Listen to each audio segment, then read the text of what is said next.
গরমকালে আমরা লেবু খুব ব্যবহার করি, শরবত বানাতেও লাগে আর আবার নানান রকম কাজেও আমরা লেবু ব্যবহার করি।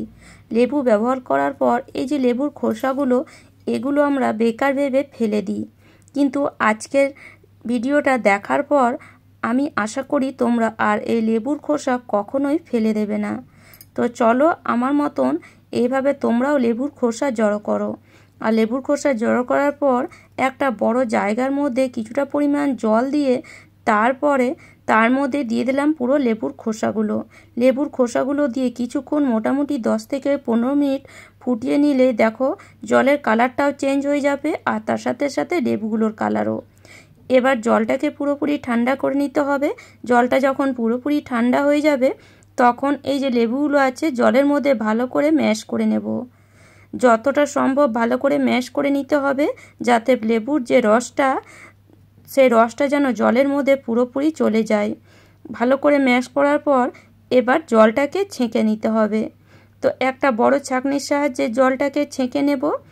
আর এই যে দেখো এইভাবে ভালো করে হাত দিয়ে ছেঁকে নিতে হবে যাতে এক্সট্রা জলটা, মানে যে জলটা আছে সেটা নিচে চলে যায় আর খোসাটা উপরে থাকে। এবার এই যে খোসাগুলো এগুলোকে ফেলে দেব আর এই জলটাই আমরা ব্যবহার করব। এই জলটা যদি আমরা ব্যবহার করি আমাদের সংসারে অনেক কাজ কিন্তু সহজ হয়ে যাবে। এবার এই জলের মধ্যে হাফ চামচ খাবার সোডা দিয়ে দিলাম। আর খাবার সোডা দিতেই দেখো জলের রিয়াকশান দেখো, মানে লেবুর জলটার রিয়াকশান দেখো, একদম ফেনা ফেনা হয়ে যাচ্ছে।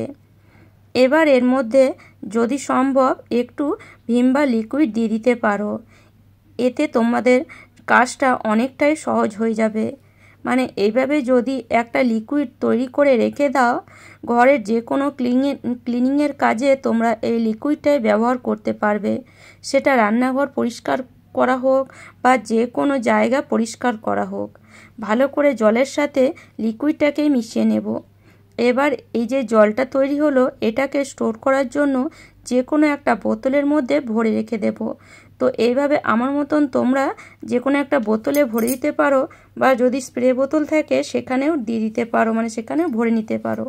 তো আমার কাছে আপাতত স্প্রে বোতল তো নেই, ছোট্ট একটা আছে, তো সেখানে আমি কিছুটা ভরলাম আর একটা এই রকম বোতলে ভরে নিলাম।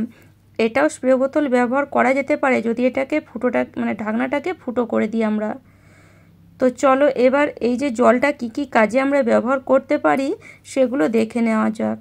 তো এই যে রান্নাঘর যখন আমরা রান্না করি পুরো গ্যাস ওভেন তো নোংরা হয়ে যায়, অনেক সময় দেখবে পুরো মানে ডিপ ক্লিনিং করতেও আমাদের ইচ্ছে করে না। অনেক সময় রান্না করি আমরা কিন্তু খুব বেশি নোংরা হয় না, রান্নার উপরে ডিপেন্ড করে যে কতটা মানে গ্যাস ওভেনটা আমাদের নোংরা হচ্ছে। তো যখন আমরা হালকা ফুলকা কিছু রান্না করি বা নিরামিষ কিছু রান্না করি তখন গ্যাস ওভেন তো এতটা নোংরা হয় না। তো তখন তোমরা এরকম স্প্রে করে দিয়ে একটা শুকনো কাপড়ের মধ্যে যদি মুছে দাও গ্যাস ওভেনটা, দেখো কত সুন্দর একদম নিমিষের মধ্যে পরিষ্কার হয়ে যায়।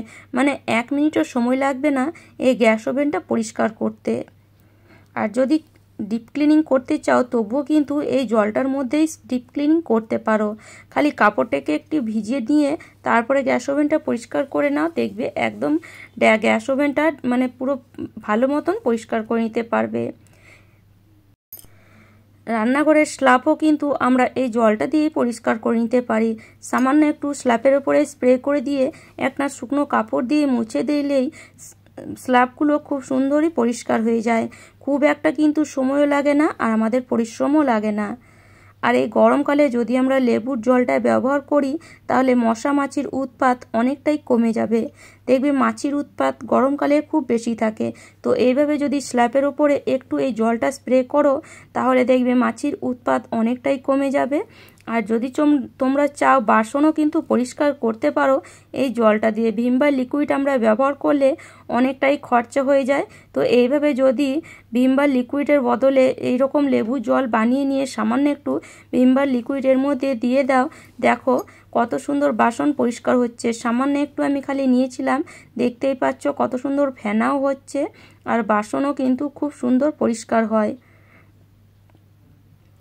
মানে বলতে পারো পুরো ঘরের কাজ কিন্তু এই সামান্য একটু লেবুর খোসা দিয়ে তোমরা করে নিতে পারো।